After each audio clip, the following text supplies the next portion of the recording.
look good, I look good, I look exactly the way you wish you could. I look good, I look good, come on, come on. I look good. Namaste everybody, Lisa Romani here, the Breakthrough Life Coach, and today I want to talk about something that I get asked a lot about, and that has to do with how we feel when we have decided to leave an abuser. When we have decided to leave somebody who perhaps is on the narcissistic spectrum, perhaps who has some type of personality disorder, antisocial personality disorder, you name it. And we are at a point in our life where we just can't take it anymore, and the pain has gotten so bad, and we now know, we can see clearly that nothing's going to change, right? And so many of us don't change until we have actually been pushed so far that we feel like we don't have any other choice. I know that was my experience. I kept thinking things were going to change, and I just kept thinking, and maybe if I understand things a little bit differently, or if I say things a little bit differently, then he'll get it, and that just never happened. And after getting very, very sick, and doctors and everything else, things just began to unravel, and they got worse. So I wanted to address what happens to us when we finally agree that we are going to make that move, and so many of us end up feeling sorry for the people who have abused us.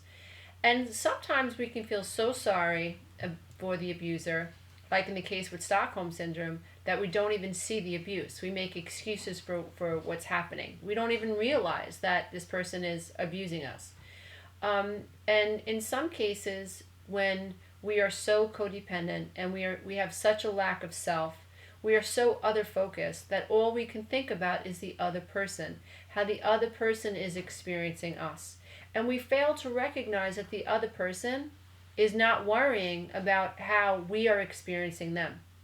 So it can be very, very, it could be a slippery slope when you have been abused as a child, or you have been in a relationship and where you have been other focused from day to night, throughout the entire lifespan of that relationship, and very oftentimes throughout your life, you have been other focused.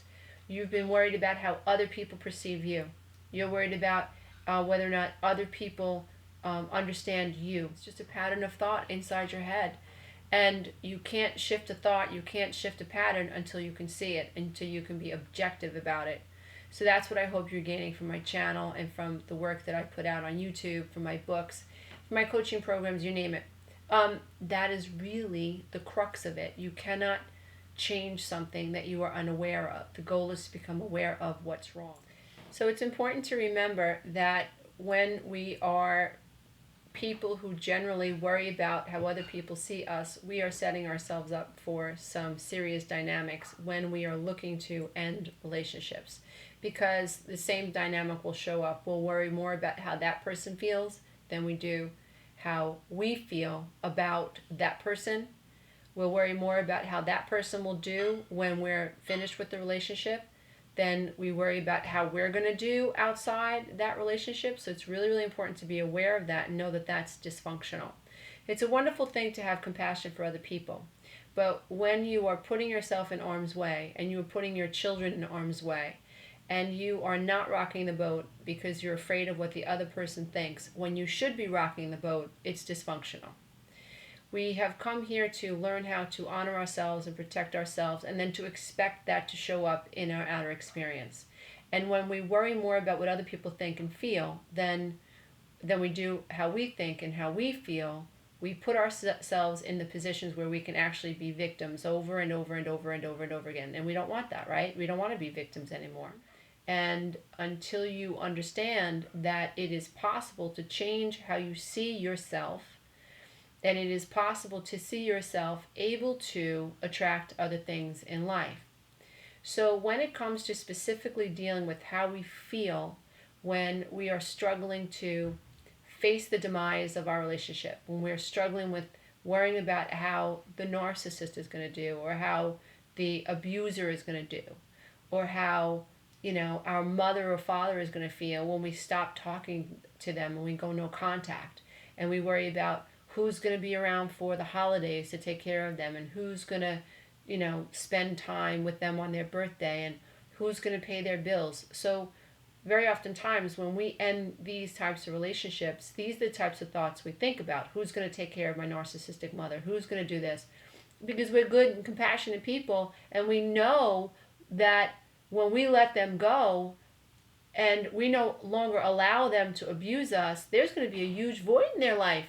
And they might not understand the consequences of that void, and they might be in trouble. So here we go. We're worried about their experience once we're gone, and not about our experience once we're gone. And so what I love to use metaphors. I know that the brain loves metaphors. I use metaphors a lot in my work, both privately and within my books and within my coaching programs, because the brain actually likes them.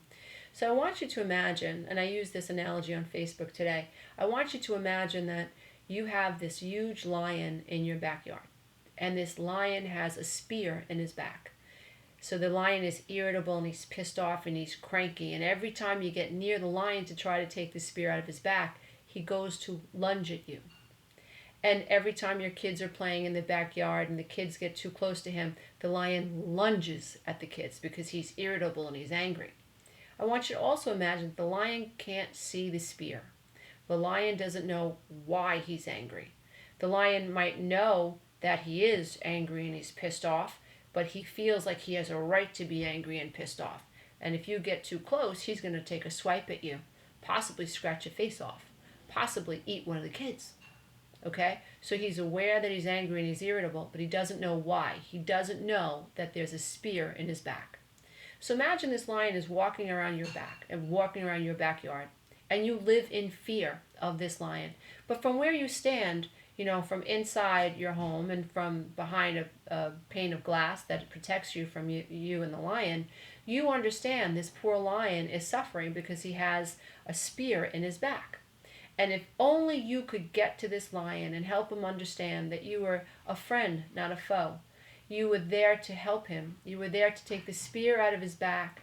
Then all would be great with the universe. The lion would love you. He would hug you. And just like Beauty and the Beast, you'd be like Belle, dancing and twirling around in this castle. Right? That's the fantasy, right? I can heal this narcissist. I can help him see the error of his ways. I can help him understand that his pain. And I can feel connected to him. What we're really trying to do is heal our own attachment trauma, because the narcissist represents our mother, our father, or a combination of both. And if we can get the narcissist to love us, that wipes away all the pain that we experience from childhood.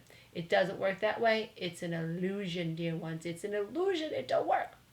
So I want you to understand that even though you have a kind heart, and even though you've been programmed to worry more about what other people think about you than what you think about yourself, and even though you've attracted people into your life that have no empathy for you, okay?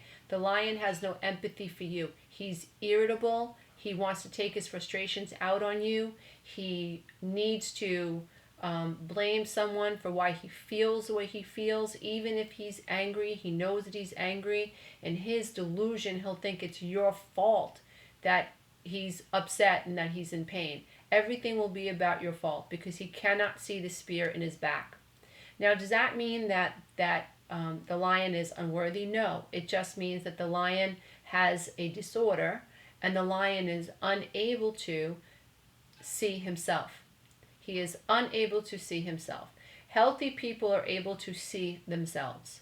Healthy people who are on the healing path, they have the ability and the desire to say, what am I doing wrong? How am I affecting the people in my life? How am I affecting myself?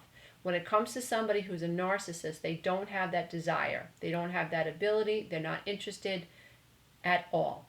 So this lion has a spear in his back. He's in pain and he's irritable. And every time you come close to him, he's going to take it out on you. Because the only way that he can feel better is in the swiping at you and in the blaming you for why he's angry. Because it's a chance for him to release this inner rage, right? And feel less rageful. It is an opportunity to make you feel responsible. He gets to transfer all this pain onto you and to make it seem like it's your fault that he feels this way, because he does not, or she does not, have the ability to look within. And so when we're thinking about leaving people who have abused us, it's important to think about that type of a metaphor, understanding that if there was a lion in my backyard and this lion could hurt my children, of course I would leave. I wouldn't stay. You can leave this relationship knowing that there's absolutely nothing that you can do to get close enough to the narcissist to pull that spear out of his back. There's nothing that you can do. First of all, the narcissist doesn't see the spear. The narcissist doesn't want to look at the spear. It's one of his defense mechanisms. And so knowing that might help you when you begin to understand that you can't help somebody who doesn't have the eyes to see himself or to see herself. The only thing that we can do in these situations is not go down with the ship. Because if you stay, this narcissist or this abusive person who may be on this narcissistic spectrum, who is so blind to the self, is going to take all that pain and all that rage and dump it on you and your children. And pretty much on anybody that will come into his experience in one way or another. So, in my opinion, although, and I had these feelings too, when I was divorcing my first husband, I understood that he was going to be a mess when I left. In spite of all the things that he said to me, I knew that he relied on me terribly. And I knew that below the veil of consciousness was this crippled little boy who needed to manipulate, and if anything, he was projecting his own self-loathing onto me, and onto other people. I could see that, but he couldn't see that. And God forbid, I actually said, you're projecting. You don't have to do that. It's not your fault. It's your family. It's not you. It's your programming. God forbid I said that. He would be enraged, because in his head, it had to be me. I had to be the one that was wrong. I had to be the cause of all his pain. It had to be me. And so I did struggle, and I even imagined him being alone and old as an old man, and it broke my heart. But I decided that I had to save myself. I decided that if I stayed, I was probably going to die of some god-awful disease. I was going to create 3 more codependents. I was going to create, possibly be responsible for children who had children who were codependents. I was going to be responsible for teaching my children how to stay stuck. I was going to be responsible for invalidating my children's right to live their life harmoniously and in alignment with their true self. And so ultimately I decided to leave, even though I knew that he was going to be in pain, knowing that I couldn't save him, knowing that he had the ability to hurt me because he was in pain. And I had to make a choice. And I made it consciously, and I'm so very glad I did. And so much of my work has been born from that. And my children are all in very good places right now. And life is good. I attracted an amazing relationship. And it's just amazing to be able to shed yourself of that and love yourself. Make some mistakes along the way, but as long as you're committed to self-awareness and being accountable, humility will get you through. So I hope this helps anybody who's suffering with wondering how to deal with the feelings of guilt that might come up when you decide to leave an abusive relationship, or you might decide to go no contact with your mom and dad or your siblings, or what you might be struggling with when you're ending a narcissistic relationship and you know that the narcissist is going to be lost without you. I hope this has brought you some comfort today, dear ones. Namaste. I bow to the love and the light that is absolutely within you.